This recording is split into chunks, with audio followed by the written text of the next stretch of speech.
Good afternoon, everybody. My name is Paul Nesbitt, and I head up Insights and Measurement at Twitch. And actually, today, I actually have the pleasure of launching our latest thought leadership piece of research, and it's called Generation Twitch, Leading Cultural Change.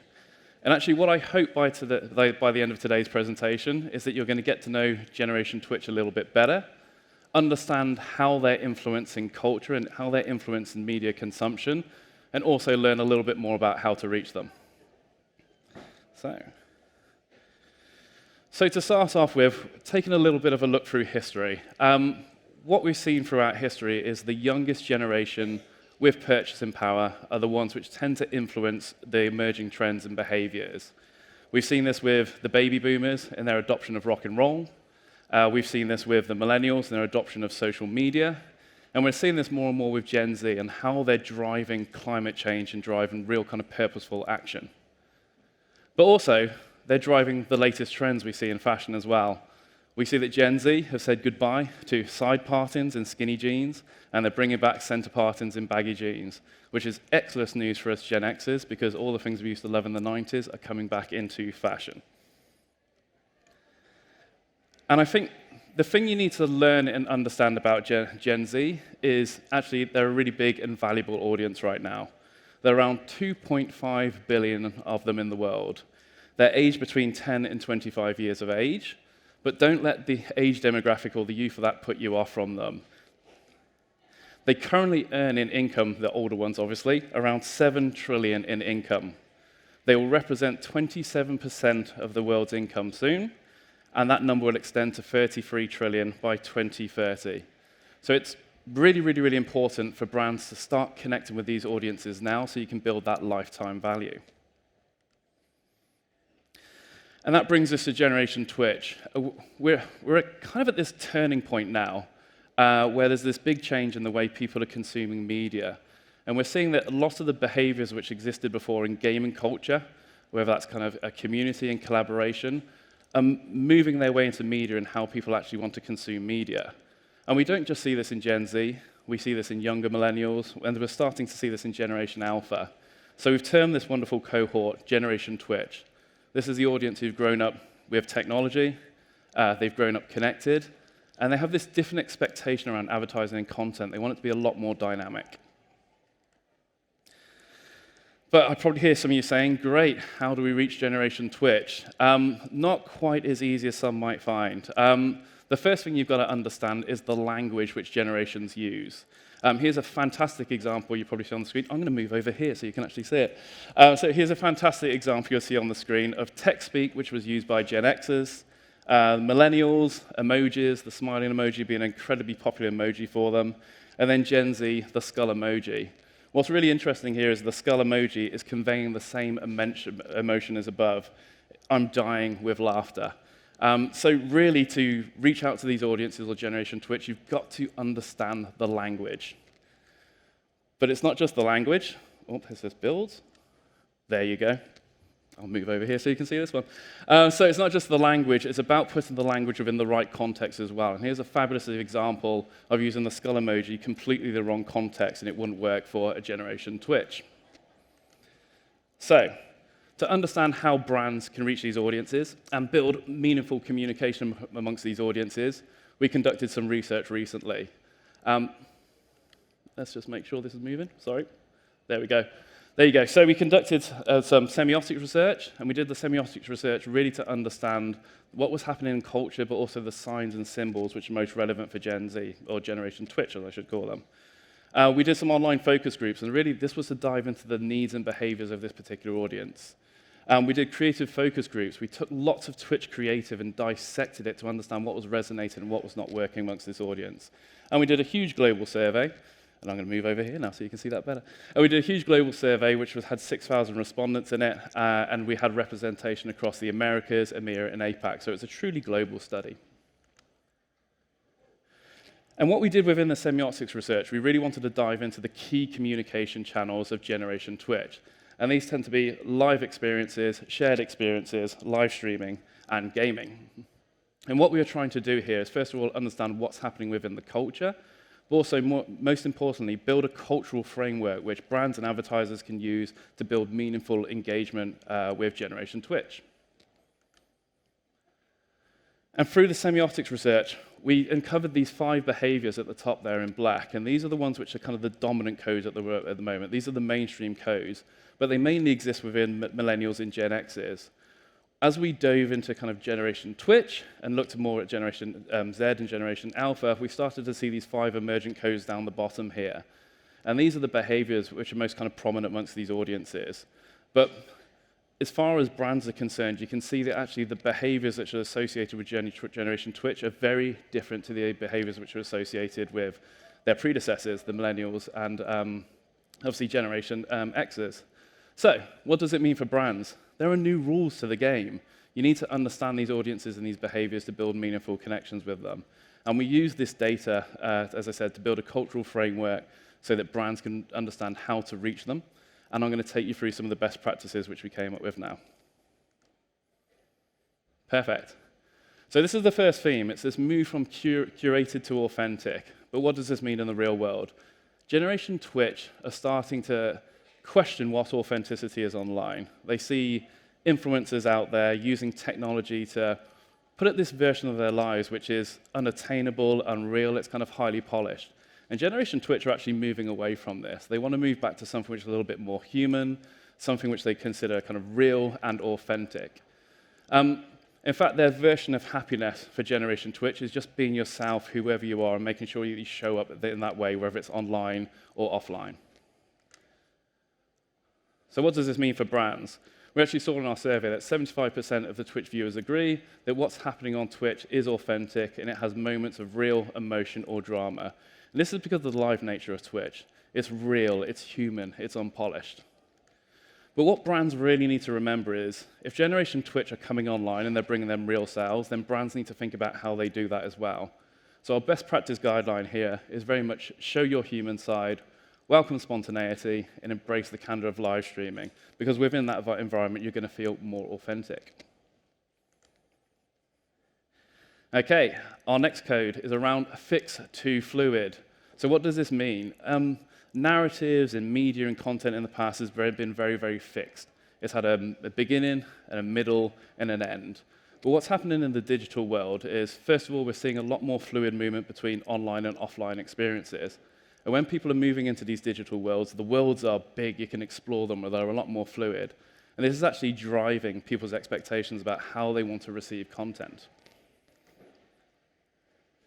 And we can see that 72% of Twitch viewers agree that the interactive tools make advertising more interesting on Twitch.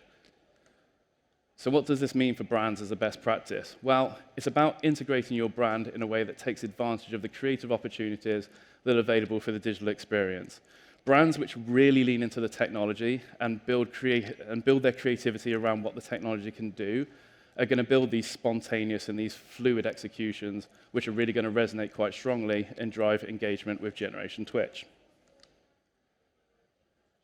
The third theme, exclusive to inclusive. We're really getting into the heart of Generation Twitch now.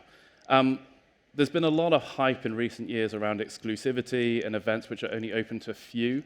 But because of the advances in technology and the fact that people are now engaged in communities, they believe that experiences should be open to everyone.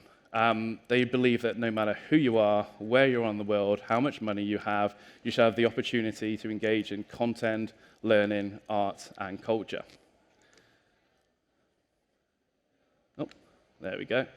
Perfect. And 78% of Twitch viewers agree that Twitch is a diverse community for everyone. And I've got a fantastic example of this here, and I've actually written the quote down so we'll be able to actually read it to you today. It really kind of highlights this, but it came from a panel which we ran in Adweek back in May. And Colo, one of our really, really popular streamers, she gave this quote about her community. And she says, "My community is made up by neurodivergent, disabled, and queer people. It's really wholesome. The beautiful thing about Twitch is that you can find these people, these are my people." And this really kind of highlights the diversity which we see on Twitch and how technology is bringing everybody together. So, our best practice for brands here is actually plain and simple. Be open to all, feature diverse voices that reflect the diversity found within the Twitch audience. Okay, our fourth theme. There's only 2 more of these to go, then we'll be wrapping up. So this is this move from passive to collaborative, and this is around how people are actually consuming content again. So people are moving away from these passive individual experiences, just leaning back and watching box sets, and they're moving towards consuming content in a more collaborative manner, a lot more kind of community-based. And we saw that 74% of Twitch viewers agree that on Twitch, the interaction with the community is everything. And we found that brands that really kind of lean into this community and build this collaboration are the ones which really, really succeed amongst these different audiences. So what's our best practice for brands here? It's about going beyond passive observation and encourage participation from a willing community. Okay, and our last theme here is around disengaged to purposeful. It's no secret that Generation Twitch are very purpose-driven, and they like to use technology to kind of get behind their purposes or raise awareness of their purposes. And we've seen this really recently on Twitch, where lots of streamers got together they were actually catching Pokemon to raise money for childhood cancer. And what happened when a particular creator shared his story is the community rallied behind him, and they raised about, I think it was $60,000 just for this person's cause. And we see this kind of behavior happening a lot on Twitch, people coming together and supporting causes, and either raising awareness or raising some money for that cause. And we see, obviously, that 74% of Twitch viewers agree that Twitch is a very supportive community, very supportive of all these purposes and these causes. But what does it mean for brands? I think it's about inviting engagement through collaborations with streamers who share your sense of purpose. And this is really important for brands as well. It's not just about supporting the purposes, it's about finding creators which align with your values, align with your purposes, and then making sure that you show support for them. If you show support for them, then you'll be able to build brand love with these audiences. Okay, and the one thing to remember with all of this is live actually supercharges all of these different values. Because of the live nature of Twitch, it just comes across as authentic because it's live and it's unpolished. Obviously, it becomes this fluid because the creator is creating content and building narratives, they're moving through it, and the audience are engaging with it. It's obviously inclusive because it's live. Anyone from anywhere around the world can join. It's collaborative because you can obviously engage with the content, engage with the chat. And obviously, as I just mentioned, purpose. The community can be used to amplify purpose. Okay? And what we found within our creative review is if brands play to these 5 different behaviors in some shape or form, that's the creative which people really get behind, and that's the creative they really kind of latch onto. They find it really, really engaging. And this is an example from a Pringles campaign, which appeared on Twitch recently, and it really played well to the authentic need, the fluid need, and the collaborative need. So I'm just going to play that to you now. Meet Frank, Pringles' new brand ambassador, a zombie cowboy with a newfound taste for the salty snack, hailing from the video game West of Dead. How do you get gamers to engage with Frank in a world full of so many iconic characters? Enter Twitch, the world's leading live streaming service, where gamers aren't just there for the show, they're part of it too. To achieve our goal of taking Frank from 6 foot deep to stratospheric stardom, we needed to do something truly revolutionary. So, for the first time ever, we broke a character out of a video game and into the live, interactive world of Twitch. A space where the audience could lead the action and get to know Frank like nowhere else. He came for the Pringles, but stayed for his fans. Frank traversed the gaming world, meeting streamers, playing games, and falling in love with Twitch's community. And wherever he went, they loved him too. Clocking up over 19 years of time watched together. But it wasn't just the gaming community that fell for Frank. So did the world's press. With his work done and appetites temporarily satisfied, Frank has plans to return to his home. Naturally, we can't let him go empty-handed. So Frank, we hope you enjoyed your stay. We certainly enjoyed introducing you to the world. Bye! Perfect. And that leads me nicely on to the key takeaways. So, our first key takeaway from today is Generation Twitch. You can find them on Twitch because that's where all the behaviors around authenticity and fluidity are actually happening. Our second key takeaway is brands who actually lean into these 5 emergent codes are the ones which are actually going to succeed. But our watch out for brands is really these codes and behaviors are actually changing all the time as well, so it's really important to stay on top of them. And over at Twitch, we're obviously really well placed to navigate people through these different behaviors and codes. And the final one is about lead, don't follow. If you can actually align your brand with the most emergent codes, you will be seen as a leader and not a follower. Perfect. So that looks like I finished nicely on time with 4 seconds to go as well. So thank you very much for listening today.